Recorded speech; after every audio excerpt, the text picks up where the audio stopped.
Hello friends, તો આજે આપણે વાત કરવા જઈ રહ્યા છીએ એ છે કેટલીક રાસાયણિક પ્રક્રિયાઓ અને તેના સમીકરણ વિશે. આમ તો ઘણી બધી રાસાયણિક પ્રક્રિયાઓ જે આપણા રોજિંદા જીવનમાં પણ આપણી આસપાસ થાય છે, પરંતુ એના તરફ આપણું ધ્યાન અથવા તો લક્ષ્ય જતું નથી. તો એવી કેટલીક સરળ પ્રક્રિયાઓ વિચારીએ અને પછી જે જટિલ રાસાયણિક પ્રક્રિયાઓ જે રસાયણ શાસ્ત્રમાં અને લેબોરેટરીમાં પ્રયોગશાળામાં થાય છે એની પણ ચર્ચા આપણે કરીએ. તો શરૂઆતમાં આપણી આસપાસ થતી જે પ્રક્રિયાઓ છે એનાથી શરૂઆત કરીએ અને વિચારીએ. ધારો કે આ ઉનાળાના સમયમાં જ્યારે આપણે દૂધને ખુલ્લું મૂકી દઈએ છીએ અને જો ખુલ્લું મૂકીએ તો શું થાય, તો આપણા મમ્મી અને એમને પૂછીએ તો એ કહે કે જો દૂધ ખુલ્લું રાખીએ તો એ ફાટી જાય, એનો મતલબ કે એ બગડી જાય છે. હવે એ દૂધ ફાટી જવું, આ દૂધનું ફાટવું, આ કઈ રીતે થતું હશે? શું આ પ્રશ્ન થાય છે તમને? સેમ વિચારો કે જો ચોમાસાની સિઝન હોય અને એ દરમિયાન લોખંડના સળિયા અથવા તો લોખંડની કોઈ પણ વસ્તુ હોય, આ વસ્તુઓને જો ખુલ્લી રાખવામાં આવે, ધાબા પર ખુલ્લી હોય તો શું થાય છે? ઓબ્વિયસલી તમને પણ ખબર છે કે એના ઉપર કાંટ લાગે છે. આ જે કાંટ છે એ કાંટ એકચ્યુઅલી છે શું? એવું તો શું થયું કે લોખંડ જ્યારે રાત્રે હતું તો ચકચકાટ લોખંડ હતું અને સવારે એના ઉપર લાલ કલરનો કાંટ આવી ગયો. સેમ આવી પ્રક્રિયાઓ થાય અને એ પ્રક્રિયાઓ એટલે કે જ્યારે આપણે ઢોકળા કે ખમણ બનાવતા હોઈએ અને એ દરમિયાન આપણે શું કરીએ તો કે બેટર બનાવીએ, રાઈટ? જે બેટર બનાવીએ છીએ, ખીરું જેને આપણે કહીએ, એ ખીરું બનાવવા માટે એને આથવું પડે, એનો આથો લાવવો પડે. એ આથો લાવવા માટે શું કરીએ તો કે એમાં કોઈ ખાટો પદાર્થ ઉમેરી દઈએ, દહીં કે છાશ અથવા તો ઈસ્ટ, અને એ ઉમેરીને આપણે શું કરીએ તો કે એને ફર્મેન્ટેડ થવા દઈએ. ફર્મેન્ટેડ થવા દઈએ એટલે કે એને 6 થી 8 કલાક સુધી રવા દઈએ.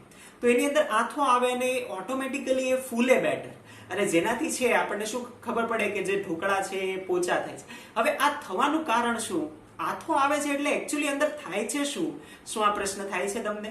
સેમ જ્યારે આપણે ખોરાક ખાઈએ છીએ, આ ખોરાક ખાઈએ છીએ તો હવે આપણને ધ્યાનમાં આવવું જોઈએ, કેમ કે આપણે જ્યારે સાયન્સ અને વિજ્ઞાન ભણીએ છીએ તો એનો મતલબ કે આપણે ખાધેલો જે ખોરાક હતો, રોટલા રોટલી જે પણ વસ્તુ હતી, એ છેલ્લે ઉર્જામાં રૂપાંતર કઈ રીતે પામે છે, રાઈટ? આપણા સુધી ઉર્જામાં રૂપાંતર પામે છે.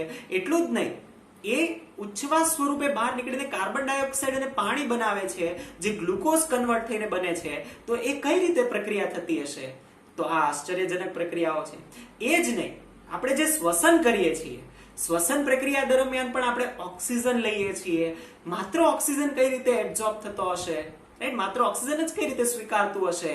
કાર્બન ડાયોક્સાઇડ કઈ રીતે બહાર આવતો હશે, રાઈટ? ક્યાંથી અને કઈ કઈ જગ્યાએ પેશીઓમાં છે એ કાર્બન ડાયોક્સાઇડનો ઉદ્ભવ થતો હશે, શ્વસન નલિકાઓ દ્વારા એનો ઉચ્છવાસ થતો હશે. આ જેટલી પણ પ્રક્રિયાઓ વિચારીએ ને તો એ ખૂબ જ ઇન્ટરેસ્ટિંગ છે અને એને જ આપણે કહીએ છીએ રસાયણ શાસ્ત્ર, રાઈટ? તો આ રસાયણ શાસ્ત્રની હવે થોડી ઘણી બેઝિક ઇન્ફોર્મેશન આપણે લેવા જઈ રહ્યા છીએ. તો એના અગાઉ થોડી સરસ પ્રવૃત્તિ આપેલી છે, એના વિશે થોડો અભ્યાસ કરીએ, રાઈટ? વાસ્તવમાં જે પ્રવૃત્તિઓ છે એ આપણે લેબોરેટરીમાં કરી શકીએ છીએ. ચોક્કસથી જો તમારા શાળામાં જો લેબોરેટરી હોય તો તમારા શિક્ષકને કહીને તમે ચોક્કસથી પરફોર્મ કરજો. શું કરી શકાય છે? તો પહેલી બહુ સરસ લેબોરેટરીમાં અંદર પ્રયોગ આપણને આપેલો છે પ્રવૃત્તિમાં, કે જે મેગ્નેશિયમ ફોઇલ છે, મેગ્નેશિયમની પટ્ટી જેને આપણે કહીએ છીએ, એ મેગ્નેશિયમની પટ્ટીને આપણે જ્યારે જ્યોતમાં સળગાવીએ તો શું થવું જોઈએ? તો મેગ્નેશિયમની પટ્ટીને જ્યારે આપણે જ્યોતમાં સળગાવીએ છીએ તો એ કંઈક રૂપાંતર પામે છે. એ સફેદ જ્યોતમાં બળીને રાખમાં રૂપાંતર પામે છે, અને એ શેમાં, પાવડરમાં જે રૂપાંતર પામે છે એ શું છે એ જાણવાનો આપણે પ્રયત્ન કરીએ. તો આપણે સ્ટાર્ટ કરીએ છીએ the basic introduction to the chemistry, અથવા તો જે રસાયણ શાસ્ત્રની સામાન્ય પ્રક્રિયાઓ છે એની સાથેનો પરિચય. તો આપણે સામાન્ય પ્રક્રિયાઓ લખી દઈએ, સ્ટાર્ટ કરીએ છીએ. તો રોજિંદા જીવનની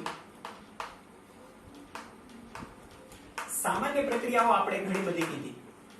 સામાન્ય પ્રક્રિયાઓ કઈ કઈ પ્રક્રિયાઓ કીધી? તો એમાં પહેલું જ આપણે એવું કીધું કે જ્યારે આપણે કોઈ પણ પ્રક્રિયાઓમાં ઉનાળામાં થતી હોય, એટલે કે આપણે જે દૂધનું ઉદાહરણ લીધું કે ઉનાળાના સમયમાં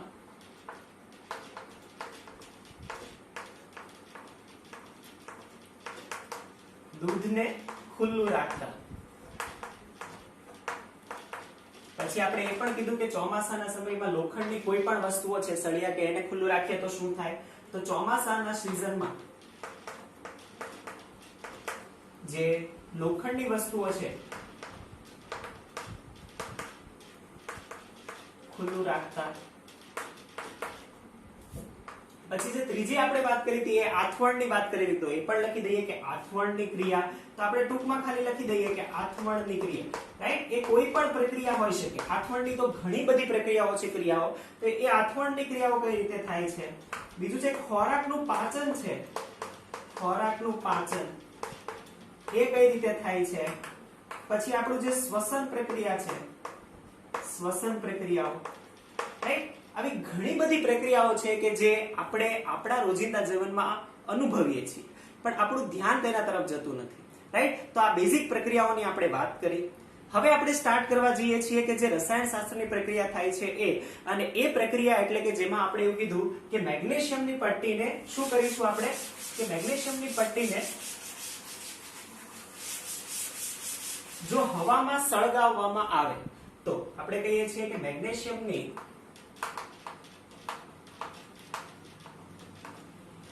પટ્ટીને હવામાં સળગાવતા. હવે મેગ્નેશિયમ, રાઈટ, એટલે કે Mg, આ જે તત્વ છે એને હવામાં સળગાવવું એટલે શું? તો કે એને હવામાં સળગાવવાથી સફેદ જ્યોતથી બળશે અને એ રાખ સ્વરૂપે નીચે પડશે. હવે જે રાખ છે એ મેગ્નેશિયમ, બળેલું મેગ્નેશિયમ છે, તો એ શું પ્રક્રિયા અનુભવે? તો એના વિશે આપણે વાત કરવાના છે, રાઈટ? આગળ એના વિશે વાત કરીશું. બીજી અનેક પ્રવૃત્તિ આપેલી છે, એમાં એક બીજી સરસ પ્રવૃત્તિ આપેલી છે અને એ એટલે કે ઝિંક છે, અથવા તો હું તમને કહું કે ધાતુ, રાઈટ? તો ધાતુ જે છે એને આપણે કોઈ પણ એસિડ, તમને હાઇડ્રોક્લોરિક એસિડ આપેલું છે, કોઈ પણ એસિડમાં આપણે ડુબાડીએ, રાઈટ? કે ધાતુ હોય અને જો આપણે એને એસિડમાં નાખીએ તો શું થાય? તો તમને ખબર હોવી જોઈએ કે એની અંદરથી હાઇડ્રોજન વાયુ, ડાયહાઇડ્રોજન ગેસ રિલીઝ થવો જોઈએ, બહાર નીકળવો જોઈએ. તો આ પ્રક્રિયા છે કે જેની અંદરથી વાયુ ઉદ્ભવે છે, રાઈટ? તો આવી પ્રક્રિયાઓ ઘણી બધી જે છે એ કેમિસ્ટ્રીમાં થાય છે. તો એ પ્રક્રિયાઓમાં કઈ રીતની આપણે અવલોકન કરી શકીએ? તો એ અવલોકનો પણ બહુ બેઝિક છે, એ પણ આપણે લખી દઈએ. ચાલો, તો એ અવલોકનોમાં આપણને આપેલું છે કે મેગ્નેશિયમની પટ્ટીને હવામાં સળગાવીએ, અથવા બીજું આપણને આપેલું છે કે શું કરીએ આપણે? કે જે બીજું આપણે ઉદાહરણ લીધું એ એટલે કે ધાતુને એસિડમાં ડુબાડતા, રાઈટ? અત્યારે આપણે ધાતુ અને એસિડ વિશે વાત નથી કરતા કે ધાતુ ઝિંક છે અને એસિડ હાઇડ્રોક્લોરિક એસિડ છે, પરંતુ અત્યારે આપણે સરળતા ખાતર એટલું લખીએ છીએ કે ધાતુને કોઈ પણ એસિડમાં ડુબાડીએ તો એ શું કરશે? તો આવી પ્રવૃત્તિ પરથી હવે આના પરિણામો આપણને ખબર છે, રાઈટ? આના પરિણામો આપણને ખબર છે કે શું થાય, પરંતુ આપણે એ લખીએ છીએ કે આ અવલોકન આપણને શું મળે? તો અવલોકન આવા મળી શકે. તો આપણે લઈશું કે આવી પ્રવૃત્તિઓના અવલોકન નીચે મુજબ મળી શકે. કયા મળી શકે? તો એના માટે આપણને એક્ઝામ્પલ આપેલા છે અને એ એક્ઝામ્પલ પરથી આપણે એવું કહી શકીએ કે શું થાય? તો પહેલી તો વાત એ થઈ શકે કે આ જે પ્રક્રિયાઓ થાય છે એ યા તો એની ભૌતિક અવસ્થાઓ બદલતું હોય અથવા તો રાસાયણિક અવસ્થા બદલતું હશે. એટલે પહેલું જ આપણે કહી શકીએ કે એની ભૌતિક અથવા તો રાસાયણિક અવસ્થા બદલતું હશે. ભૌતિક અથવા રાસાયણિક અવસ્થામાં બદલાવ, રાઈટ? બીજું આપણે એ કહી શકીએ કે બીજું જે પ્રવૃત્તિમાં આપણને આપેલું છે એમાં એ પણ થઈ શકે કે એનો જે રંગ છે, કલર છે, એ પણ બદલી શકે. તો પ્રક્રિયા દરમિયાન રંગમાં પરિવર્તન થઈ શકે, રાઈટ? બીજું એ પણ થઈ શકે કે એનું જે તાપમાન છે એ બદલાય. એને આપણે ગરમ કરીએ છીએ અથવા તો કોઈ બે પદાર્થોને મિશ્ર કરીએ છીએ તો એનું અચાનક તાપમાન બદલાય છે. એનું સરળ એકદમ ઉદાહરણ લઈએ તો કળી ચૂનો, રાઈટ? ચૂનાનો જે પથ્થર હોય એને જો તમે ક્યાં પાણીમાં નાખો ને તો એ ગરમ થાય, પાત્ર ગરમ થાય, રાઈટ? કેમ? એમાં તાપમાનનો બદલાવ થયો છે. તો આ અવલોકન છે, રાઈટ? તો શું આપણે અવલોકન કરી શકીએ? તો એમાં તાપમાનમાં બદલ થઈ શકે, તાપમાનમાં બદલાવ થઈ શકે, રાઈટ? તાપમાનમાં બદલાવ આવી શકે. અને બીજું કે હમણાં આપણે જે વાત કરી કે ધાતુને આપણે એસિડમાં નાખીએ તો શું થશે? તેમાંથી ડાયહાઇડ્રોજન વાયુ ઉત્પન્ન થશે. તો આવી રીતે કોઈ વાયુનો ઉદ્ભવ પણ થઈ શકે છે, વાયુનો ઉદ્ભવ. તો આવી રીતે અલગ અલગ જે આપણને છે આમાંથી અલગ અલગ આવી રીતના પરિણામો મળી શકે છે. તો આવી રીતના પરિણામો મળે અને એના આધારે આપણે કહી શકીએ કે અહીંયા કોઈક રાસાયણિક અથવા તો ભૌતિક પરિવર્તન થાય છે, પ્રક્રિયા થાય છે. તો આવા પરિવર્તનો એ રાસાયણિક પ્રક્રિયાઓમાં થાય છે, આવા અવલોકનો મળે છે. ચાલો તો ફરીથી આપણે આપણી પ્રક્રિયા પર આવીએ છીએ. હવે પ્રક્રિયા આપણે પહેલી કીધી હતી એ શું હતું કે મેગ્નેશિયમ છે, મેગ્નેશિયમ ધાતુની પટ્ટીને આપણે હવામાં સળગાવીએ તો આવી રીતનું પરિણામ મળે છે.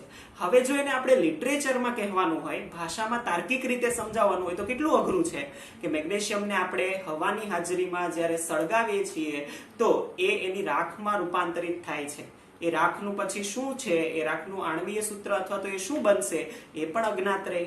તો આવી પરિસ્થિતિમાં એ જે છે પ્રક્રિયા જે છે રાસાયણિક પ્રક્રિયા, એને રાસાયણિક સમીકરણથી તાર્કિક રીતે જે સમજાવવું છે એની કરતા રાસાયણિકની સમીકરણ મુજબ એને નિર્દેશિત કરવામાં આવે છે.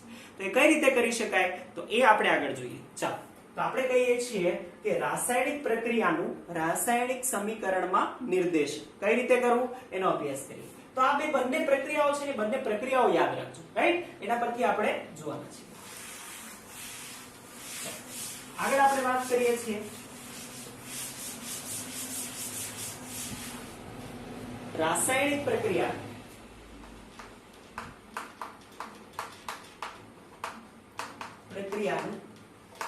રાસાયણિક સમીકરણ ના સ્વરૂપમાં નિર્દેશન. નિર્દેશન એટલે તે દર્શાવવું, રાઈટ? કન્ફ્યુઝ વર્ડ થી નહીં થતા. નિર્દેશન એટલે દર્શાવવું. ચાલો તો હવે રાસાયણિક પ્રક્રિયાને આપણે જે પ્રક્રિયા થઈ એને આપણે સમીકરણના સ્વરૂપમાં દર્શાવવાના છીએ. જેમ ગણિતમાં તમે સમીકરણો બનાવતા હતા એવી જ રીતના સમીકરણો હવે આપણે કેમિસ્ટ્રીમાં અથવા તો સાયન્સમાં બનાવવાના છીએ, વિજ્ઞાનમાં. તો એ કઈ રીતે બનાવી શકાય? ચાલો તો શરૂઆત કરીએ છીએ. જે પહેલી આપણે પ્રક્રિયાની વાત કરી કે મેગ્નેશિયમને શું કરતા હતા આપણે? મેગ્નેશિયમને હવાની હાજરીમાં સળગાવતા. હવાની હાજરીમાં સળગાવતા. આ જે વાત હતી એને આપણે થોડુંક રાસાયણિક સમીકરણના સ્વરૂપમાં લખવાનો પ્રયત્ન કરીએ.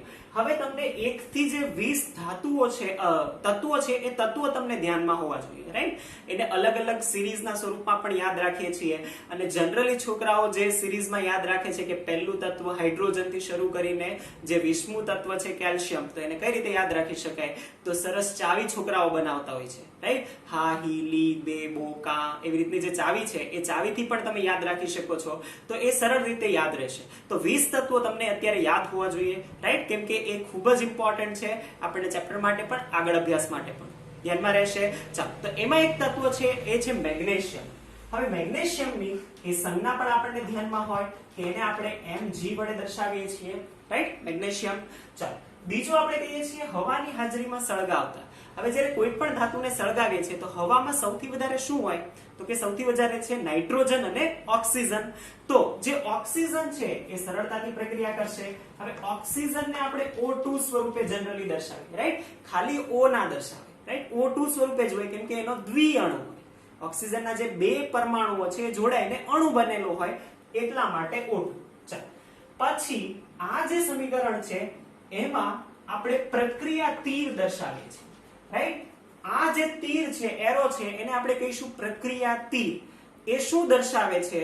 તો કે પ્રક્રિયકો તરફથી નિપજ તરફ પ્રક્રિયાનું ગમન દર્શાવે છે, રાઈટ? તો આ બધું આપણે લખવાના છીએ. ચાલો તો પહેલું તો આપણે આ કહી દઈએ કે આ બંને જે છે એને આપણે કહીશું પ્રક્રિયકો. પ્રક્રિયકો એટલે કોણ? કે જે પ્રક્રિયા પામે છે, રાઈટ? તો પ્રક્રિયકોની વ્યાખ્યા પણ આપણે લખી દઈએ. જે પ્રક્રિયા પામે છે, જે પ્રક્રિયા પામે છે, રાઈટ? જે પણ પ્રક્રિયા પામતા હોય એને આપણે પ્રક્રિયકો કહીશું. અને જે પ્રક્રિયક પછી જે બનશે તો આપણે એવું કીધું કે રાખમાં રૂપાંતર પામે છે, પરંતુ એ મેગ્નેશિયમ ઓક્સાઇડની રાખ હોય, રાઈટ? તો એ મેગ્નેશિયમ ઓક્સાઇડનું સૂત્ર થશે MgO. MgO, right? Magnesium oxide. હવે જે આ રૂપાંતર પામશે એને આપણે કહીશું નિપજ. એને આપણે શું કહેવાના છીએ? નિપજ. તો નિપજ એટલે શું? પ્રક્રિયકો રાસાયણિક પ્રક્રિયા પામીને જેમાં રૂપાંતર પામે છે એને કહીશું નિપજ. વ્યાખ્યા સમજમાં આવશે, રાઈટ? તો નિપજને આપણે કહીશું પ્રક્રિયકો રાસાયણિક પ્રક્રિયા પામીને જેમાં રૂપાંતર પામે છે તેને આપણે શું કહીશું? તેને આપણે નિપજ કહીશું, રાઈટ? તો આ આપણે નિર્દેશન કર્યું અને એમાં વચ્ચે આપણે એ પણ કહી દીધું કે જે આ એરો છે, એરો શું દર્શાવે છે? તો કે એરો એ પ્રક્રિયકોનું નિપજ તરફ રાસાયણિક પ્રક્રિયામાં રૂપાંતરણ દર્શાવે છે, રાઈટ? તો એરો જે છે એ એરોની જે ડાબીની બાજુ જુઓ, લેફ્ટ હેન્ડ સાઈડ તમે જુઓ, ડાબી બાજુ જુઓ તો કોણ આવશે?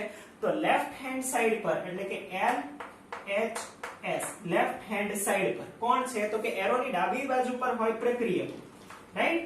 બીજું કે એરોની જે જમણી બાજુ હોય, જમણી બાજુ એટલે કે right hand side, right? RHS, right? Right hand side, જમણા હાથ તરફ રાઈટ હેન્ડ સાઈડ પર કોણ હશે? તો કે MgO કે જેને શું આપણે કહીશું?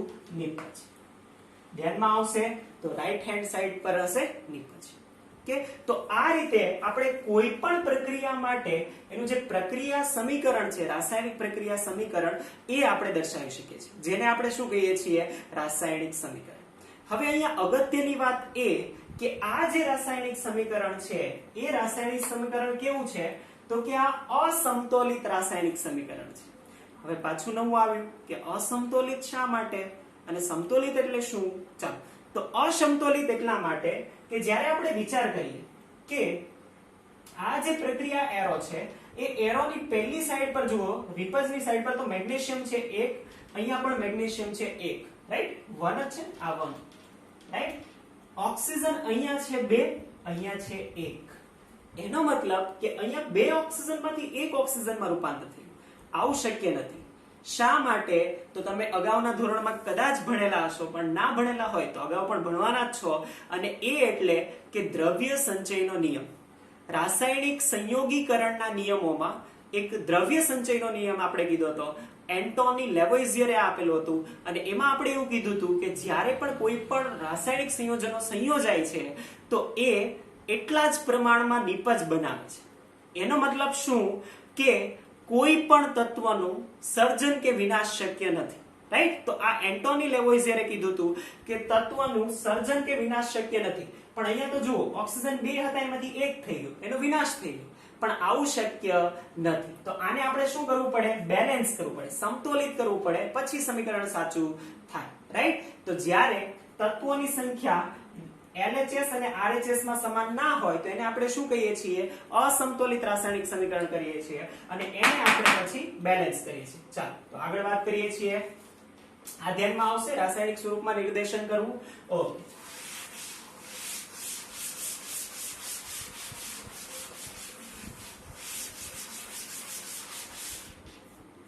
આગળની જે આપણે વાત કરવાના છીએ એ આપણે કહીશું અસમતોલિત રાસાયણિક સમીકરણ.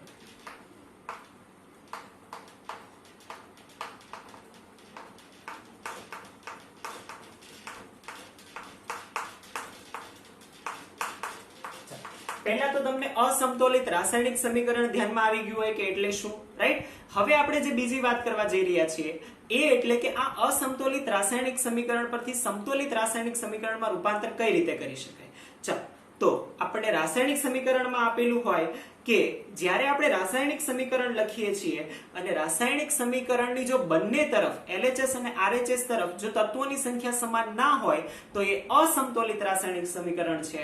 અને એ સંખ્યાને સમાન કરીને જે સમીકરણ મેળવવામાં આવે એને જ આપણે સમતોલિત રાસાયણિક સમીકરણ કહીએ છીએ. તો આપણે આની વ્યાખ્યા લખીશું. રાસાયણિક સમીકરણમાં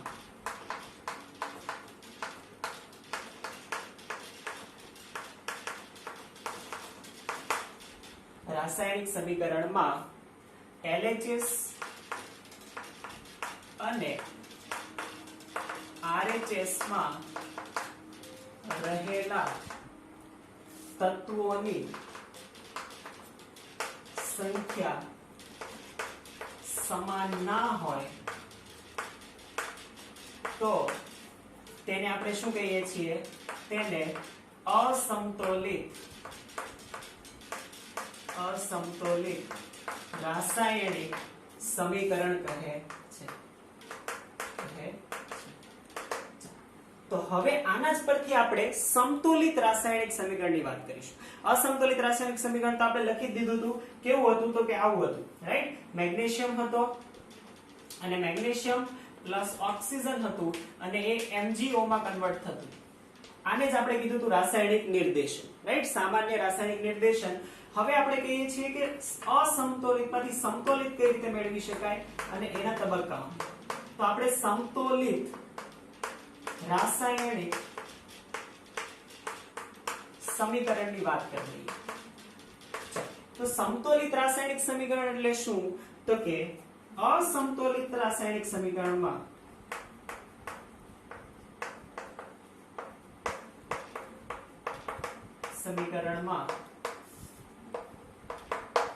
શું કરવાનું? તો કે તત્વોની સંખ્યાને LHS અને RHS માં તત્વોની સંખ્યાને LHS અને RHS માં સમાન કરવાને થી મળતું સમીકરણ ને જ આપણે શું કહીએ છીએ? સમતોલિત રાસાયણિક સમીકરણ. એટલે કે અસમતોલિત હતું, એમાં તત્વોની સંખ્યા બંને તરફ અલગ અલગ હોય, રાઈટ? LHS અને RHS માં. હવે સમતોલિત કઈ રીતે મેળવી શકાય? તો એના માટે આપણે બંને તરફ તત્વોની સંખ્યા સમાન કરવાની. બધા તત્વોની સંખ્યા સમાન થઈ જાય તો એને જ આપણે શું કહીએ છીએ? સમતોલિત રાસાયણિક સમીકરણ. હવે આ છે ડાયરેક્ટ ના મળે. એના માટે શું કરવું પડે? તો એના માટે થોડીક પ્રોસેસ કરવી પડે. હવે જો તમે માસ્ટર ધીમે ધીમે થતા જાઓ, તમને પ્રેક્ટિસ થઈ જાય તો તમે જોઈને જ આઈડિયા લગાવી શકો કે અહીંયા શું કરવું જોઈએ. તો કે અહીંયા ઓક્સિજન છે ને એ O2 છે, અહીંયા 1/2 કરી દઈએ ને તો ડાયરેક્ટ જ તે બેલેન્સ થઈ ગયું. થાય કે નહીં? અહીંયા 1/2 કરો એટલે આ એક જ ઓક્સિજન થઈ ગયું. તો અહીંયા એક ઓક્સિજન એક મેગ્નેશિયમ, એક ઓક્સિજન એક મેગ્નેશિયમ થઈ ગયું બેલેન્સ. પરંતુ જ્યારે તમે અત્યારે શરૂઆત કરી રહ્યા છો તો શરૂઆતમાં તમારે પ્રેક્ટિસની જરૂર પડશે. અને પ્રેક્ટિસ માટે તમે શું કરશો? તો કે પ્રેક્ટિસ માટે અત્યારે તમે જે પણ સમીકરણો છો એને તબક્કાવાર સોલ્વ કરશો, રાઈટ? તો એ તબક્કા શું થઈ શકે? એકદમ સરળ મેથડથી એને કઈ રીતે સોલ્વ કરી શકાય, જે સાયન્સમાં વિદ્યાર્થીઓ છે એ લોકો કઈ રીતે સોલ્વ કરે, તો એ મેથડ આપણે શીખવાના છે. એકદમ સરળ છે અને 110% તમે કરી શકશો, રાઈટ? ચાલો, તો એ શીખવાના છીએ. તો હવે આપણે મોસ્ટ ઇમ્પોર્ટન્ટ ટોપિક સ્ટાર્ટ કરીએ છીએ, રાસાયણિક સમીકરણનું સમતોલન, રાઈટ? તો બેલેન્સિંગ ધ કેમિકલ ઇક્વેશન. તો કેમિકલ ઇક્વેશનને બેલેન્સ કરતા આપણે શીખવાના છીએ.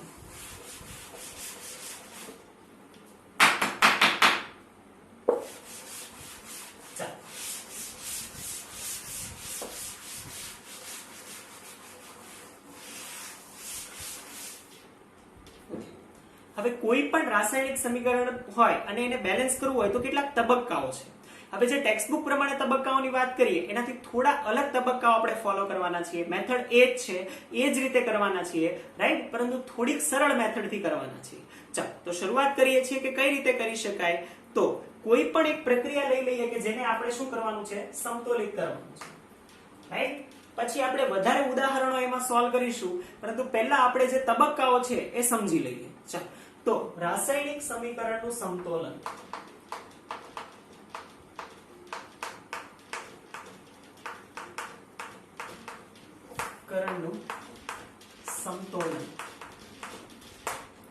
કે રાસાયણિક સમીકરણનું બેલેન્સ કઈ રીતે કરી શકાય. તો પહેલા હું તમને બે જે મુદ્દા લખાવું છું એ બે મુદ્દા ખૂબ જ ઇમ્પોર્ટન્ટ છે, એ ફોલો કરવાના. એ રૂલ પણ કહી શકો છો, રાઈટ? અને મુદ્દાઓ પણ કહી શકો છો. પહેલો મુદ્દો કે હંમેશા પહેલા શું કરવાનું? તો કે ઓક્સિજન અને હાઇડ્રોજન સિવાયના બધા જ તે પરમાણુઓને બેલેન્સ કરી દેવાના. જનરલી ઓક્સિજન અને હાઇડ્રોજન સિવાય એક કે બે તત્વો હશે, રાઈટ? તો પહેલું તમારે કરવાનું ઓક્સિજન અને O અને H. O એટલે ઓક્સિજન, H એટલે હાઇડ્રોજન. ઓક્સિજન અને હાઇડ્રોજન સિવાયના તત્વોને સમતોલિત કરવા. અને બીજો મુદ્દો છે કે ઓક્સિજન અને હાઇડ્રોજન સિવાયના થઈ ગયા બેલેન્સ, સમતોલિત થઈ ગયા તો બાકી કોણ રહ્યું? ઓક્સિજન અને હાઇડ્રોજન. હવે ઓક્સિજન અને હાઇડ્રોજન એ પૈકી જે સરળતાથી સમતોલિત થતો હોય જોવાનું, ઇક્વેશન ને જોવાનું, જે સરળતાથી થતો હોય એને તે શું કરવાનું? એને બેલેન્સ કરવાનું. ચાલો તો બીજો મુદ્દો છે કે પછી ઓક્સિજન અને હાઇડ્રોજન માંથી જે સરળતાથી સમતોલિત થાય તેને સમતોલિત કરવું. તેને સમતોલિત, રાઈટ? તેને સમતોલિત કરવાનું. ચાલો તો ઉદાહરણ લઈ અને આપણે એક્ઝામ્પલ સ્ટાર્ટ કરીએ. કોઈ પણ એક ઉદાહરણ લઈ શકીએ છીએ. તો આપણને જે એક્ઝામ્પલ આપેલું છે ટેક્સ્ટ બુકમાં એને જ ફોલો કરીએ છીએ. તો આપણને Fe નું લોખંડનું ઉદાહરણ આપેલું, રાઈટ? તો આપણે ઉદાહરણ લઈએ છીએ એઝ ફોર એક્ઝામ્પલ.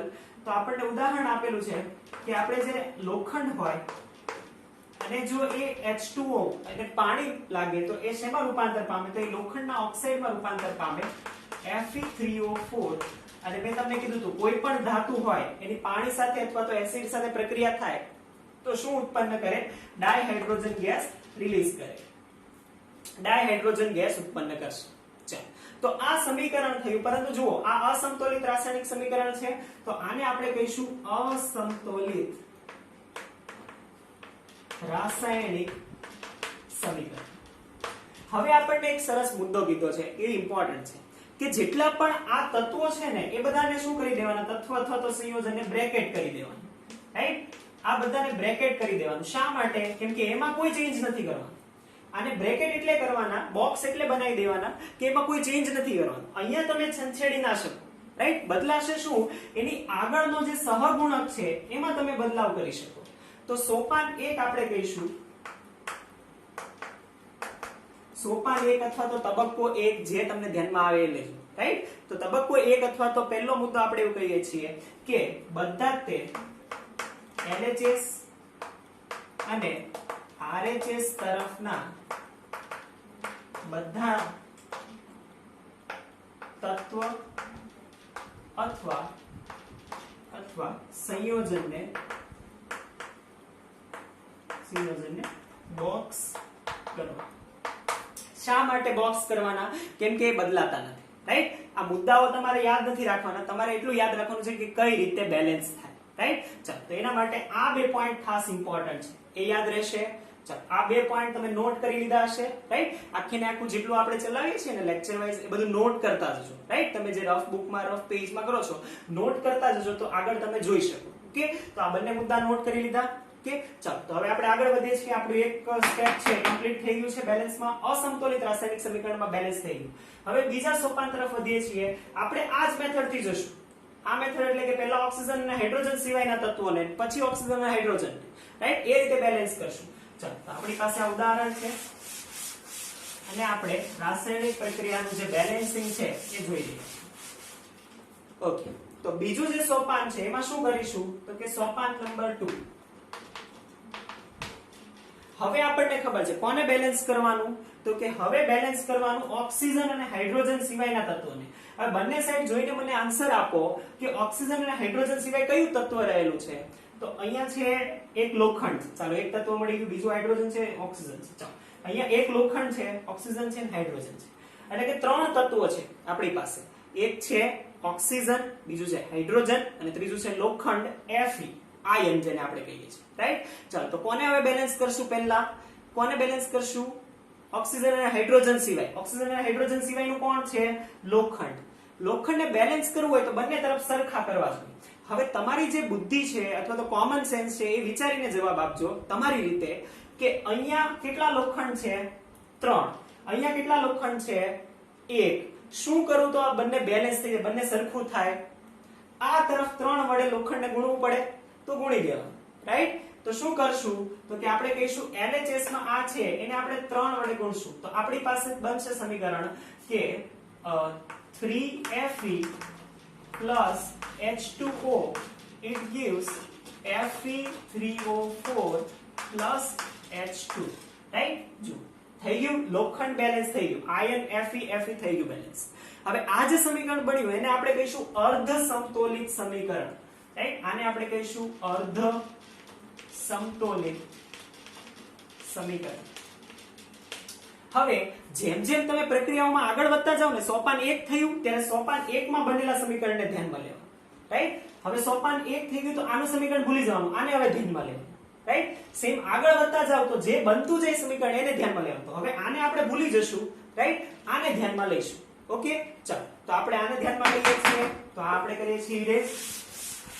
હવે બીજો મુદ્દો યાદ કરો, કેમ કે જુઓ ઓક્સિજન અને હાઇડ્રોજન સિવાયના તો બેલેન્સ થઈ ગયા, રાઈટ. હવે કોણ બાકી રહ્યું? ઓક્સિજન અને હાઇડ્રોજન. જુઓ તો ઓક્સિજન અને હાઇડ્રોજન માંથી કોને સરળતાથી બેલેન્સ કરી શકાય છે? સરળતાથી બેલેન્સ કરી શકાય એનો મતલબ એક કે બે જગ્યાએ તમે એને ગુણાકાર કરો તો એનું બેલેન્સ થઈ જવું જોઈએ, રાઈટ. ચાલો ઓક્સિજન જુઓ, અહીંયા ઓક્સિજન જુઓ તો અહીંયા એક ઓક્સિજન છે અને અહીંયા જુઓ તો ઓક્સિજન છે 4. સેમ આપણે હાઇડ્રોજન ની વાત કરીએ તો હાઇડ્રોજન અહીંયા 2 છે અને અહીંયા છે હાઇડ્રોજન 2. હવે હાઇડ્રોજન તો અહીંયા બેલેન્સ જ દેખાય છે પણ ઓક્સિજન બેલેન્સ નથી. તો હવે શું કરશું? તો ઓક્સિજનને બેલેન્સ કરશું. ચાલો હવે તમારે બીજા બધા તત્વો ભૂલી જવાના. હવે ઓક્સિજન ઉપર કોન્સન્ટ્રેટ કરો. અહીંયા ઓક્સિજન છે 4, અહીંયા ઓક્સિજન છે 1. તો અહીંયા 4 ઓક્સિજન, અહીંયા 1 ઓક્સિજન. શું કરું તો અહીંયા બેલેન્સ થાય? તો સિમ્પલ કે અહીંયા મારે જે ઓક્સિજન છે અહીંયા 4 વડે ગુણવું પડે, થાય. તો સોપાન નંબર 3 માં આપણે કહીશું ઓક્સિજનને સમતોલિત કરતા.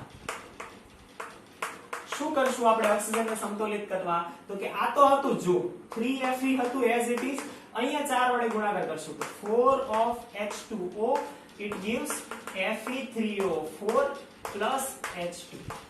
જુઓ થઈ ગયું બેલેન્સ, રાઈટ. કોણ થયું? એક તો લોખંડ બેલેન્સ થઈ ગયું, રાઈટ, લોખંડ ઓકે છે.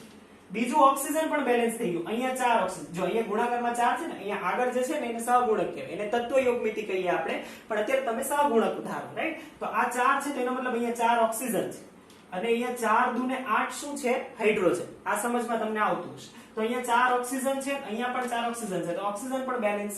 પણ અહીંયા 4 દુ ને 8 હાઇડ્રોજન છે ને અહીંયા કેટલા હાઇડ્રોજન છે? 2. શું કરવું પડે? સિમ્પલ, અહીંયા 8 કરવા હોય તો અહીંયા પણ 4 વડે ગુણવું પડે. યાદ આવશે તમને કઈ રીતે કરવાનું? ચાલો તો સોપાન નંબર છેલ્લું કહીએ છીએ જેમાં આપણે કહીશું હાઇડ્રોજનને સમતોલિત કરતા. સમતોલિત કરતા તો શું કરીશું? તો કે આને 4 વડે ગુણી દઈશું. સિમ્પલ. તો અહીંયા આપણે કહીશું 3Fe plus 4H2O it gives Fe3O4 plus 4H2. હવે ચેક કરો, જુઓ આ પણ અર્ધ સમતોલિત સમીકરણ છે. દેખાય? અર્ધ સમતોલિત એટલે શું? કે એમાં કોઈક ને કોઈક તત્વ બાકી છે હજી સમતોલિત કરવાનું. તો આ છે અર્ધ સમતોલિત સમીકરણ. પરંતુ આ જે છેલ્લું સમીકરણ આવ્યું એમાં ચેક કરીએ તો એમાં લોખંડ પણ બેલેન્સ થઈ ગયું છે, રાઈટ. લોખંડ બંને તરફ 3 છે, હાઇડ્રોજન બંને તરફ 8 છે, ઓક્સિજન બંને તરફ 4 છે. આખું સમીકરણ બેલેન્સ છે. હવે કોઈ પણ તત્વ તમે લઈ લો, બંને તરફ એ સમાન સંખ્યામાં જ મળશે. તો આને આપણે કહીશું સમતોલિત રાસાયણિક સમીકરણ. સમતોલિત રાસાયણિક સમીકરણ. ધ્યાનમાં આવશે કઈ રીતે થયું? હવે તમને કોઈક અલગ ડિફરન્ટ મેથડ ટેક્સ્ટ બુકમાં આપેલી છે તો એ ભૂલી જાઓ. અત્યારે આ મેથડથી તમે કરશો તો એકદમ સરળતાથી કરી શકશો. 2 જ સ્ટેપ તમારે યાદ રાખવાના છે. પહેલા કોને બેલેન્સ કરવાનું? પહેલા ઓક્સિજન અને હાઇડ્રોજન સિવાયના તત્વોને બેલેન્સ કરવાનું અને પછી કોને બેલેન્સ કરવાનું? પછી બેલેન્સ કરવાનું ઓક્સિજન અથવા તો હાઇડ્રોજન. એક ઉદાહરણ તમને આપું છું, જાતે ટ્રાય કરો પછી આપણે આગળ વધીએ. ચાલો તો આ થયું, આ સમજાઈ ગયું આખું ઉદાહરણ. ચાલો તો એક સરળ ઉદાહરણ આપણે લઈએ પછી એક અઘરું ઉદાહરણ હું જાતે સોલ્વ કરીશ.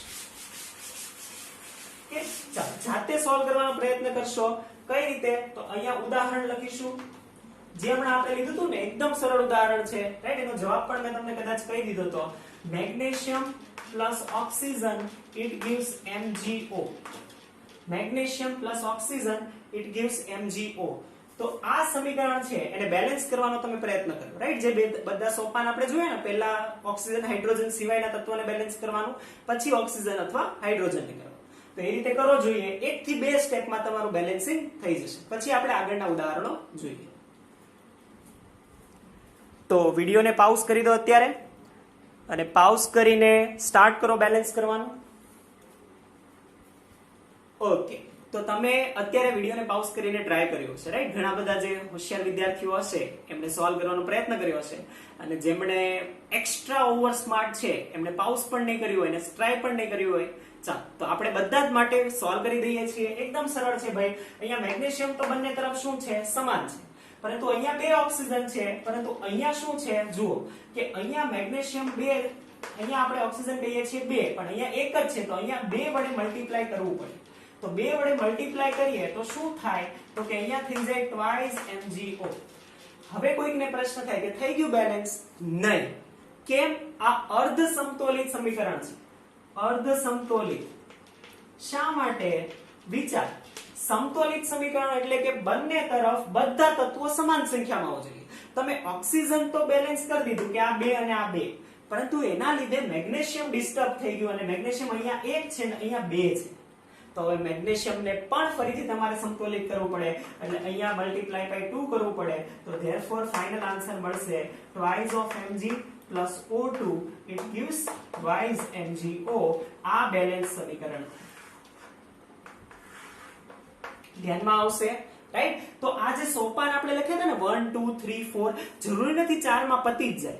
બની શકે કે તમારે continue on and on and on આગળ સોલ્વ કરવું જ પડે, રાઈટ? ત્યારે તમને છેલ્લે એક સમીકરણ મળશે. આ જે મેથડ છે ને ટ્રાય એન્ડ એરર ની મેથડ છે. તમે એમાં કોઈ સંખ્યા મૂકો, ફરીથી પાછી કોઈ સંખ્યા મૂકો, ફરીથી મૂકો, અને એના લીધે તમે સોલ્વ કરી શકો. ધ્યાનમાં આવશે. થોડાક અઘરા જેવા ઉદાહરણો આપણને આપેલા છે, એ પણ આપણે લઈ લઈએ. હવે જો મેં તમને શરૂઆતમાં 2 ઉદાહરણ આપેલા હતા. એક તો હતું કે આપણું જે ખાવાનું છે કઈ રીતે પચે છે, અને બીજું એક સરસ ઉદાહરણ હતું, એ એટલે કે વનસ્પતિ પોતાનો ખોરાક બનાવે છે. હવે તમે 10માના વિદ્યાર્થીઓ છે, તમને ખબર જ હોવી જોઈએ. કોણ મને જવાબ આપશે કે વનસ્પતિ પોતાનો ખોરાક કઈ રીતે બનાવે છે, અને બીજું કે કઈ જગ્યાએ બનાવે છે? વનસ્પતિનું રસોડું શું? રાઈટ? વિચારો.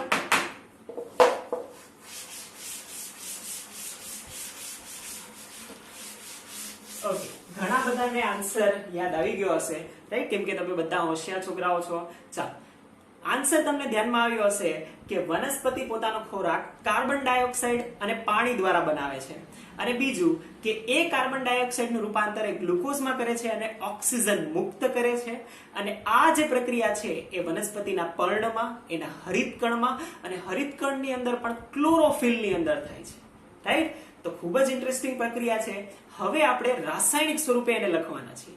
જેવી રીતે કીધું હતું ને કે હવે તાર્કિક આપણે નહીં કહીએ કે વનસ્પતિ આવી રીતે કાર્બન ડાયોક્સાઇડ લે છે, પાણી લે છે, નહીં. એને હવે આપણે લખતા શીખવાના છીએ. તો એ જ આપણે શીખવાના છીએ રાસાયણિક પ્રક્રિયા કઈ રીતે થાય છે.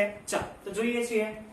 તો પહેલા આપણે કીધું કે વનસ્પતિ શું લે? તો કે કાર્બન ડાયોક્સાઇડ લે, જમીનમાંથી પાણી લે. તો શું કરશે? તો કે કાર્બન ડાયોક્સાઇડનું સૂત્ર તો આપણને ખબર છે, CO2 થશે. ચાલો, બીજું આપણે કહીએ છીએ કે એ શું લેશે? તો કે એ લેશે પાણી, H2O. અને શેમાં રૂપાંતર કરશે? એ રૂપાંતર કરશે ગ્લુકોઝમાં. હવે જુઓ, કોઈ પણ સજીવ સૃષ્ટિ છે, જનરલી જે સજીવ સૃષ્ટિ આપણને ખબર છે એ બધા જ શક્તિ મેળવવા માટે ગ્લુકોઝનો ઉપયોગ કરે છે, રાઈટ? ગ્લુકોઝ જોઈએ આપણે જે ખાઈએ ને એનું પણ છેલ્લે તો ગ્લુકોઝ જ બને, અને પછી ગ્લુકોઝ જે છે એ એટીપી માં ફેરવાય, અને એ એટીપી શક્તિ સ્વરૂપે આપણે યુઝ કરીએ, રાઈટ? તો આ ગ્લુકોઝમાં ફેરવાશે. તો ગ્લુકોઝનું સૂત્ર જો તમને નો ધ્યાનમાં હોય તો કઈ વાંધો નહીં, એનું સૂત્ર હોય HC6H12O6. અને શું બનાવે? તો કે આપણને ખબર છે કે વનસ્પતિ ઓક્સિજન મુક્ત કરે આવું. હા, ચાલો, તો આ આપણે વનસ્પતિની એક પ્રક્રિયા લખી છે. હવે આ તો પ્રક્રિયા સર બહુ જ અઘરી લાગે છે. આને કઈ રીતે આપણે સમતોલિત કરીશું? કેમ કે 12 હાઇડ્રોજન ને 6 કાર્બન ને આવું મોટું મોટું બધું દેખાય છે. એકદમ સરળ. જે 2 રૂલ કીધા હતા યાદ છે? પહેલા ઓક્સિજન અને હાઇડ્રોજન સિવાયનાને બેલેન્સ કરવાનું, પછી ઓક્સિજન અને હાઇડ્રોજનને બેલેન્સ કરવાનું. બસ આ સિમ્પલ રૂલ યાદ રાખો. યાદ રહેશે? ચાલો પછી સ્ટાર્ટ કરવાનું. ચાલો સ્ટાર્ટ કરીએ છીએ. સોપાન 1 લખતા જાઓ સાથે સાથે. ઓકે, સોપાન 1 શું કરું? તો કે અહીંયા oxygen hydrogen oxygen, oxygen hydrogen oxygen. બીજું સિવાયનું તત્વ કયું દેખાય છે? કાર્બન. દેખાયું બધાને કાર્બન? હા, ચાલો. તો કેટલા કાર્બન છે? જુઓ, અહીંયા એક જ કાર્બન છે, અહીંયા 6 કાર્બન છે. શું કરશું? બાકી બધું ભૂલી જાઓ, કાર્બનને બેલેન્સ કરો. તો અહીંયા 6 છે, તો મારે અહીંયા 6 વડે ગુણાકાર કરવો પડે. તો આપણે કરી દઈશું અહીંયા 6 વડે ગુણાકાર. તો આપણી પાસે સમીકરણ બનશે 6 of CO2 plus H2O, it gives C6H12 O6 plus થશે. ઓકે, હવે બીજું કે હવે કોને બેલેન્સ કરવાનું? જો કાર્બન ઓક્સિજન હાઇડ્રોજન સિવાયના તત્વો બેલેન્સ થઈ ગયા ને, ઓક્સિજન અને હાઇડ્રોજન સિવાયના તત્વો બેલેન્સ થઈ ગયા. હવે ઓક્સિજન અને હાઇડ્રોજનમાં જેને પણ સરળતાથી સમતોલિત કરી શકાય એને બેલેન્સ કરવાનું. આમાં કોને સરળતાથી બેલેન્સ કરી શકાય? જુઓ તો જો ઓક્સિજન વિશે વિચારીએ તો ઓક્સિજન છે અહીંયા 6 દુને 12, 12 ને 1 આ રહ્યો, એક ઓક્સિજન અહીંયા એટલે કે 13 ઓક્સિજન છે. આ તરફ વિચારીએ તો 6 ને 2 8 ઓક્સિજન છે. હવે અહીંયા કઈ ખબર નથી પડતી કે કઈ રીતે ઓક્સિજનને બેલેન્સ કરવું, કેમ કે એ અઘરો છે. ધ્યાનમાં આવ્યું? અને આપણે રૂલમાં શું લખ્યું હતું? જેને સરળતાથી બેલેન્સ કરી શકાય. તો એ નથી બેલેન્સ થતો ઓક્સિજન, તો હાઇડ્રોજન વિશે વિચારો, એ શું સરળતાથી થાય છે? હા, તો અહીંયા હાઇડ્રોજન છે 2, અહીંયા હાઇડ્રોજન છે 12, બીજે ક્યાંય હાઇડ્રોજન નથી. થાય એકદમ સરળતાથી બેલેન્સ? હા. ખબર પડી છે? બીજું સ્ટેટમેન્ટ હતું, બીજું વાક્ય હતું, એનો મતલબ શું થાય કે ઓક્સિજન અને હાઇડ્રોજનમાં જેને સરળતાથી બેલેન્સ કરી શકાય એને કરવાના. તો અહીંયા ઓક્સિજન સરળતાથી બેલેન્સ નથી થતો, એટલા માટે આપણે કોને બેલેન્સ કરીએ છીએ? હાઇડ્રોજનને. તો અહીંયા 12 હાઇડ્રોજન છે, અહીંયા 2 છે, તો સિમ્પલ અહીંયા મારે 6 વડે ગુણાકાર કરવો પડે. ધ્યાનમાં આવશે? તો આપણે કહીશું સોપાન નંબર 2 કે જેમાં આપણે કહીશું આ 6 ઓફ CO2 તો હતું જ, રાઈટ? પ્લસ અહીંયા આવી જશે 6 ઓફ H2O, અહીંયા આવી જશે C6H12O6 પ્લસ. હવે જુઓ, કાર્બન બેલેન્સ થઈ ગયું છે, રાઈટ? અને હાઇડ્રોજન બેલેન્સ થઈ ગયું છે. ઓક્સિજન એક બાકી છે, વાંધો નહીં, એને કરી દઈએ. ચાલો, તો અહીંયા કેટલા ઓક્સિજન છે? તો કે અહીંયા 6 દુને 12 ઓક્સિજન છે, પ્લસ અહીંયા 6 ઓક્સિજન છે, એટલે ટોટલ અહીંયા ઓક્સિજન છે 18. LHS ડાબી તરફ છે 18 ઓક્સિજન. ચાલો, અહીંયા પણ ગણતરી કરી દઈએ. અહીંયા છે 6 ઓક્સિજન, અહીંયા 1 છે એટલે અહીંયા પણ 1, એટલે અહીંયા છે 2, એટલે કે અહીંયા છે 8 ઓક્સિજન. કેટલા ઘટે છે? તો અહીંયા 10 ઓક્સિજન ઘટે છે. શું એવું કરીએ કે જેનાથી અહીંયા જે છે કેટલા ઓક્સિજન થવા જોઈએ? અહીંયા ટોટલ 18 ઓક્સિજન થવા જોઈએ, રાઈટ? કઈ રીતે થશે? ઓલરેડી 6 ઓક્સિજન અહીંયા છે અને 2 ઓક્સિજન અહીંયા છે. હવે વિચારો, ક્યાં મલ્ટીપ્લાય કરવું જોઈએ? સિમ્પલ, અહીંયા મલ્ટીપ્લાય કરવું જોઈએ, ગુણાકાર કરવો જોઈએ. કેમ? કેમ કે જો અહીંયા કંઈક કરવા જઈશું ને તો કાર્બન પણ બેલેન્સ વિખાઈ જશે ને હાઇડ્રોજન પણ વિખાઈ જશે. પરંતુ જો અહીંયા કંઈક ગુણાકાર ભાગાકાર કરીએ તો સરળતાથી થઈ જાય. તો એ શું કરવાનું? તો કે સરળતાથી અહીંયા 6 અને 2 આ રીતનું છે, તો આપણે એવું કરીએ કે અહીંયા 6 એમ નામ રવા દઈએ, આ 2 છે એને કંઈક ગુણાકાર કરીએ કે જેનાથી એનો જવાબ 18 બને. વિચારો તો અહીંયા 6 + 2 ઇન્ટુ શું એવું કરવું કે જેથી એનો જવાબ 18 બને, રાઈટ? વિચારો, તમે 10મામાં છો, તમને ધ્યાનમાં આવવું જોઈએ. ઓકે, અહીંયા જો આપણે 6 કરીએ તો આ 6 દુને 12 ને પ્લસ 6 એટલે થઈ જશે 18. ધ્યાનમાં આવ્યું? રાઈટ? તમારે કન્ટિન્યુ વિચારવું પડશે તો જ તમને ધ્યાનમાં આવશે. તો અહીંયા આપણે કહીએ છીએ કે કેટલું મલ્ટીપ્લાય કરવું પડે?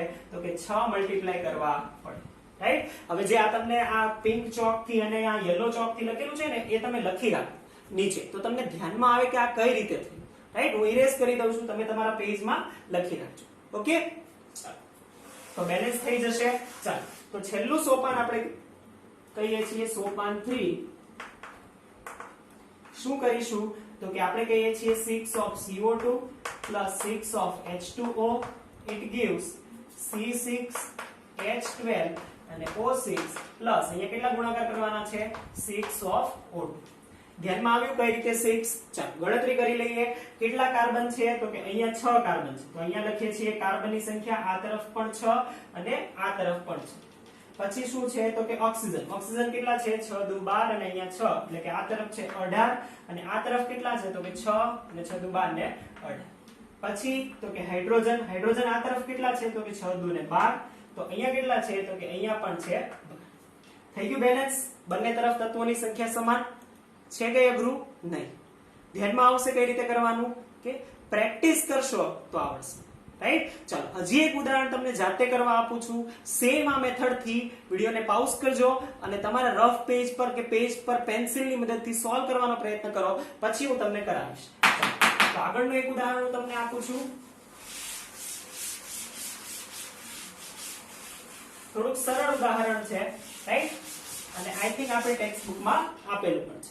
તો એમાં આપણને આપેલું છે કાર્બન મોનોક્સાઇડ, રાઈટ હજી આપણે જે છે ને રાસાયણિક સમતોલિત સમીકરણનું સમતોલન એની અંદર જ ઉદાહરણો કરીએ છીએ રાઈટ એના જેટલા વધારે ઉદાહરણ કરશું એટલું વધારે આપણને આવડશે આ H2 છે એને ઊંચા દબાણે જો આપણે ગરમ કરીએ તો શું થાય તો કે ઊંચા દબાણે આને ગરમ કરવામાં આવે તો આ બની જાય મિથેનોલ રાઈટ તો આપણને આપેલું છે કે આ આવી રીતે કન્વર્ટ થાય મિથેનોલમાં હવે આ સમીકરણ બેલેન્સ નથી તમારે બેલેન્સ કરવાનું છે એકદમ સરળ છે રાઈટ એકદમ સરળતાથી બેલેન્સ થઈ જશે વિડિયો પોઝ કરો અને જવાબ આપો કર્યું ટ્રાય કે ઓકે ના ટ્રાય કર્યું હોય તો ફરી એકવાર વિડિયો પોઝ કરીને ટ્રાય કરી લો હવે પહેલું આપણે કામ કરવાનું ઓક્સિજન અને હાઇડ્રોજન સિવાયના તત્વોને જોવાના કોણ છે ઓક્સિજન અને હાઇડ્રોજન સિવાય કાર્બન પણ કાર્બન તો બેલેન્સ જ છે જુઓ અહીંયા એક કાર્બન અહીંયા એક કાર્બન બીજું કોણ છે તો કે ઓક્સિજન ઓક્સિજન પણ બેલેન્સ છે અહીંયા એક ઓક્સિજન હાઇડ્રોજન અનબેલેન્સ છે અહીંયા 3 ને 1 4 હાઇડ્રોજન છે અને અહીંયા 2 જ હાઇડ્રોજન છે તો એકદમ સરળતાથી અહીંયા 2 વડે મલ્ટીપ્લાય કરી દો તો આ થઈ ગયું બેલેન્સ ઇક્વેશન તૈયાર ધ્યાનમાં આવશે કઈ રીતે કરવાનું એકદમ સરળતાથી રાઈટ તો આ રીતે આપણે સરળતાથી સોલ્વ કરી શકીએ છીએ હજી એકાદ બે એક્ઝામ્પલ આપણે સોલ્વ કરીએ તો આપણને ધ્યાનમાં આવે કે કઈ રીતે આપણે કરી શકીએ ચાલો એક ઉદાહરણ હજી લઈ લઈએ છીએ ઓકે જે સેમ આપણે એક્ઝામ્પલ લીધું હતું કે વનસ્પતિ પોતાનો ખોરાક બનાવે છે રાઈટ પરંતુ આપણે તો કઈ એવી હરિતકણ ધરાવતા નથી કે સૂર્યપ્રકાશમાં હાથ મૂકીને આપણો ખોરાક બની જાય તો આપણે શું કરીએ તો આપણે તો ખોરાક લઈએ છીએ પછી એનું ગ્લુકોઝમાં રૂપાંતર થાય અને એ ગ્લુકોઝમાં રૂપાંતર થાય એને આપણે કહીએ ચયાપચયની ક્રિયા થાય કે નહીં ક્યાં થાય એ ચાલો હવે હજી એક ક્વેશ્ચન તમારા માટે કદાચ તમે ભણેલા હોય તો યાદ કરો કે મનુષ્યનું જે પાચન થાય એ પાચનમાં ગ્લુકોઝનું પાચન થાય એને મેં કહી દીધું તમને ઓલરેડી કે એ શું કહેવાય તો એને કહેવાય ચયાપચયની ક્રિયા આ ચયાપચયની ક્રિયા કોષના કયા ભાગમાં થાય એ ભાગનું નામ તમારે કહેવાનું છે રાઈટ ચયાપચયની ક્રિયા કોષના કયા ભાગમાં થાય વિચારો ત્યાં આપણે એક્ઝામ્પલ લખીએ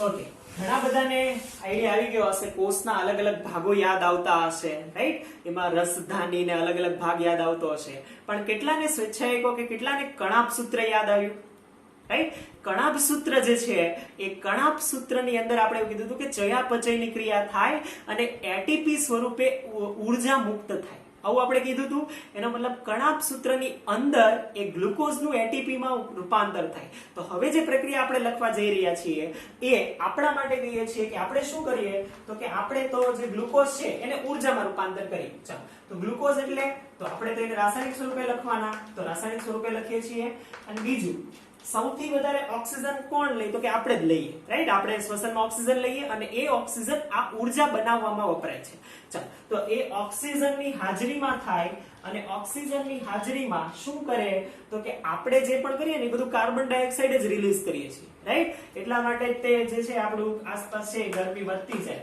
અને બીજું કે પાણી પણ રૂપાંતર કરે જે આપણા શરીરમાં રહે અને મોસ્ટ ઇમ્પોર્ટન્ટ અહીંયા ઊર્જા સ્વરૂપે એટીપી સ્વરૂપે ઊર્જા પણ ઉત્પન્ન રાઈટ ઊર્જા પ્લસ ઊર્જા ઉત્પન્ન થાય છે સેમ સમીકરણ રાઈટ સેમ સમીકરણ છે સેમ તમારે બેલેન્સ કરવાનું છે આ સમીકરણને હું બેલેન્સ નહીં કરું તમારા માટે હોમવર્ક છે તમારે જાતે સોલ્વ કરવાનું છે રાઈટ તો જેમને પણ અત્યાર સુધી પ્રેક્ટિસ નથી કરી એ વિદ્યાર્થીઓ પણ પ્લીઝ અત્યારે વિડીયોને પાઉઝ કરી દો અને આ સમીકરણ નોટબુકમાં લખો અને સ્ટેપ બાય સ્ટેપ છે પહેલા ઓક્સિજન હાઇડ્રોજન સિવાયના તત્વોને બેલેન્સ કરો પછી ઓક્સિજન હાઇડ્રોજનને બેલેન્સ કરો અને આખું ને આખું જે છે સમતોલિત સમીકરણ બનાવશો જાતે તો જાતે બનાવવાનું છે બનાવ્યું કે પાઉઝ કરીને બનાવો ઓકે જેમણે પણ પાઉઝ કરીને બનાવ્યો છે હવે એમના માટે એક હિન્ટ જેમણે નથી બનાવ્યું એમના માટે પણ વિચારો તો આવું કંઈક સમીકરણ મેં તો હમણાં જોયું હતું હા આની અગાઉનું સમીકરણ યાદ કરો જેમાં વનસ્પતિ પોતાનો ખોરાક બનાવતી હતી સેમ આનાથી ઉલટું સમીકરણ હતું આ તરફ કાર્બન ડાયોક્સાઇડ અને H2O હતું અને આ તરફ ગ્લુકોઝ અને ઓક્સિજન હતું યાદ કરો માત્ર LHS અને RHS ઉલટાયેલું છે કે નહીં તો સિમ્પલ એ જે સમીકરણ હતું એ તો આ સમીકરણ છે તો એમાં જે સહગુણકો હતા એ પાછા લખી દો તો થઈ ગયું બેલેન્સ એનો મતલબ કે તમે આ રીતે જો યાદ રાખશો તો સરળતાથી પણ કરી શકશો ધ્યાનમાં આવશે તો આવા ઘણા બધા એક્ઝામ્પલ્સ કે જેનામાં તમે શું કરી શકો છો, તમે રાસાયણિક પ્રક્રિયાઓને બેલેન્સ કરી શકો છો અને રાસાયણિક પ્રક્રિયા જે થાય છે એને લખી શકો છો. તો આવી ઘણી બધી રાસાયણિક પ્રક્રિયાઓ થતી હશે, રાઈટ? તો એ જેટલા પણ તમને એક્ઝામ્પલ મળે એ સોલ્વ કરવાનો પ્રયત્ન કરજો. તો અહીંયા સુધી આપણે જોયું કે રાસાયણિક પ્રક્રિયા કઈ રીતે થાય છે, એને રાસાયણિક પ્રક્રિયાઓના સ્વરૂપમાં કઈ રીતે લખી શકાય અને એને સમતોલિત કઈ રીતે કરી શકાય. તો આશા રાખું છું કે તમને છે બધું જ તે વ્યવસ્થિત સમજાયું હશે. જો ના સમજાયું હોય તો પર્સનલી મને પૂછી શકો છો અને કમેન્ટમાં પણ જણાવી શકો છો. Thank you.